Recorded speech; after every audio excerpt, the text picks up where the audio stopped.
इसलिए आप हीरो नहीं पैदा करते अपने बीच में, आपके यहां चाटुकार पैदा होते हैं, बहादुर नहीं पैदा होते। वो ये नहीं कहता ये काम मैं करूंगा जो सबसे डिफिकल्ट है, वो ये ढूंढता है कि इस भीड़ में मेरा काम छोटा सा हो, मेरी दुकान चल जाए, इसके अलावा मुझे कोई लेना देना नहीं। इसलिए ये जो दो दो कौड़ी के चोटे हैं, इनको वोट कौन देता है? कौन देता है वोट? हम आप देते हैं। क्यों देते हैं भाई? क्या हम 50 लोगों में से 2 बहादुर नहीं चुन सकते? और फिर वो क्या करते हैं वो आप सबको पता है। इसलिए ऐसी किसी बातचीत पे हमारे यहां कोई बात नहीं होती है, दुनिया जमाने की बात पे बड़ा परपंच होता है हमारे यहां। इसलिए अंबेडकर मेरा हीरो है, मेरा हीरो था, और जब तक मेरे शरीर में जान है, अंबेडकर ने भारतीय सनातनी सभ्यता के लिए जो काम किया है वो कोई दूसरा माई का लाल नहीं कर सकता। अंबेडकर के नाम से, अंबेडकर की जाति से किसे तकलीफ है, नहीं तकलीफ है, आई एम नॉट इंटरेस्टेड। मैं जानते हैं कि मैं कहां से आया हूं, इसलिए मुझे तो जातियों का ही नहीं पता था मैं कौन हूं। पुष्पेंद्र खान लोग मुझे कहते हैं तो हम भी यही जानते थे। इतना बोध भी नहीं था कि हम कुछ और हैं, हमारा कोई लेना, उतना बोध ही नहीं था। और आज बोध हुआ है तो इस बात का नहीं हुआ है कि कहते कि हमारी जाति है।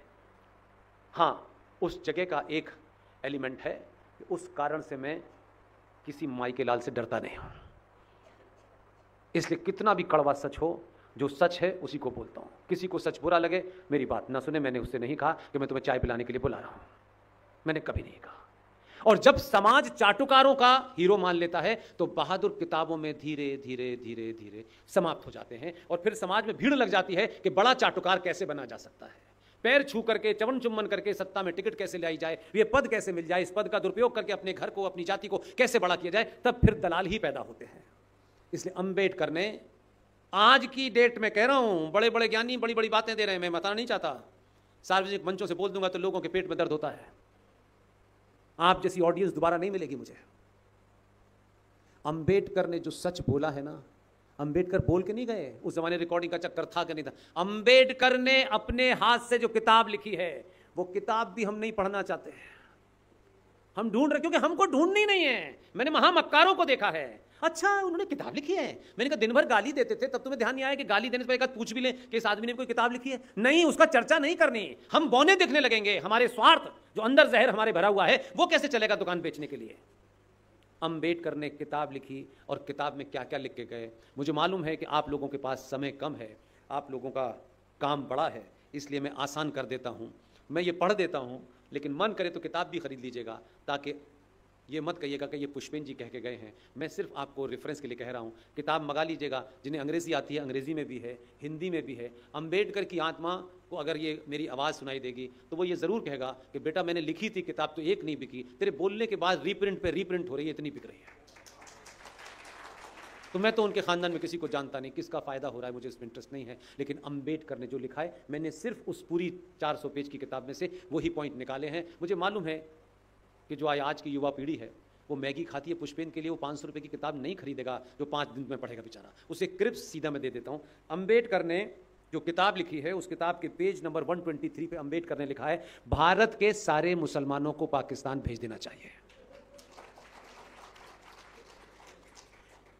पेज नंबर 125 पर अंबेडकर ने लिखा है, मुसलमान भारत में रहेंगे तो यहां कभी भी सांप्रदायिक शांति नहीं हो सकती। पेज नंबर 297 पर भीमराव अंबेडकर, बाबा साहब अंबेडकर, संविधान के बनाने वाले, उन्होंने अपनी किताब के पेज नंबर 297 पे लिखा है, मुसलमान भारत के खिलाफ जिहाद छेड़ सकते हैं। वो फिर आगे लिखते हैं पेज नंबर 303 पर, मुसलमान कभी भी हिंदुओं की सरकार स्वीकार नहीं करेंगे। ये अंबेडकर के शब्द हैं, किसी हिंदू संगठन के नहीं हैं। फिर 294 पेज नंबर पर अंबेडकर लिखते हैं, मुसलमान शरिया के कानून को देश के कानून से ऊपर मानते हैं। है कि नहीं? आज भी है। अंबेडकर बहुत पहले लिख के चले गए हैं। फिर अंबेडकर का रिसर्च देखिए कि अंबेडकर ने ये बात लिखी है, बुर्के की वजह से अंबेडकर को आप सिर्फ संविधान निर्माता के तौर पे बढ़ा करके दुकान मत बंद करिए। अंबेडकर ने आगे आने वाली नस्लों को, जिसके बारे में वो जानते नहीं थे, उसके बारे में इतनी बेबाक तरीके से लिखे गए हैं। उन्होंने कहा कि बुर्के की वजह से मुसलमानों में यौन विकृति पैदा हो जाती है। ये मुसलमान वो लिख रहे हैं।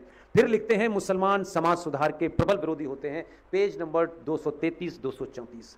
और फिर क्या कहते हैं, पेज नंबर 332 पर, मुसलमान देशभक्त नहीं होते।